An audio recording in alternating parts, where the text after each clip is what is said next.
Hi everybody, thanks for the opportunity to ask a question tonight. With an otherwise fit and healthy 40-year-old close family member currently in ICU being treated for coronavirus, I'm sadly experiencing the full brunt of this situation. My question tonight is, should the government have been more proactive about preparing Australians for this crisis to hit, particularly in the form of an advertising campaign, which has seemingly come a little bit too late? Does advertising the reality of the situation diminish or increase the panic, but prepare us better to face what's inevitably coming? Dr. Mukesh. Look, it's been a very difficult situation, and as we've heard, has been evolving very quickly. My fear is that it has come a bit late, the advertising campaign. I think the information that we've had has been, at the beginning, quite bitty. We're getting some coalition now with the new coalition of the Cabinet of National Unity, which is really something we've got to get to. This is To put it very simply, though, has the absence of public information en masse like that damaged our response? Look, I think the level of fear has gone up. I go to speak to many people, through media and so on, take callbacks, and this is a very genuine fear that we have from people that we've heard already, and in terms of their own general health.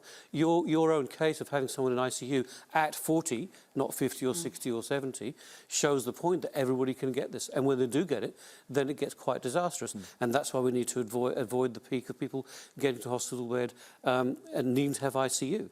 And the repercussions on you who asked the question, your family and everybody who's been in contact with you, immediately becomes massive. But the fact that people in the community still don't really seem to understand social distancing, is that a problem?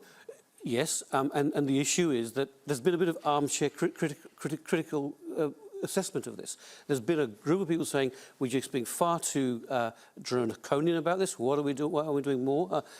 We should be doing more. And others saying, what's the fuss about? It's not that dangerous.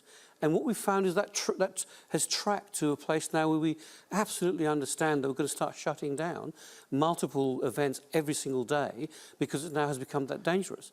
And that's why we get in the panic, because people haven't heard, well, if you do the right things, if you do stay away from other people, have your social distancing, if you do the simple things about social hygiene, your own hygiene, about making sure that you, keep well, eat healthy, do a bit of exercise, you can reduce your load, and then you can not panic so much. And when you do get sick, it starts off like any other cold or flu. You don't know what it's going to be. You don't need to get a COVID test. My colleague on the Sunshine Coast, who had 144 people through his COVID-specific clinic, only tested 23. And people always ask me, how many tests you've done? And I will say, that's not the question. The question is, how many have I not done? Because me and my team of GPs that are in the workplace are saying, we'll talk to the people on phone. We can now do it by phone, thank you, and video, thank you. That's a really big change from Friday. We can diffuse the situation. But yes, if we'd had coming on the back of a advertising campaign about that, or some other good, solid, continuous one hymn sheet, one song, we might have had a better chance of getting to it.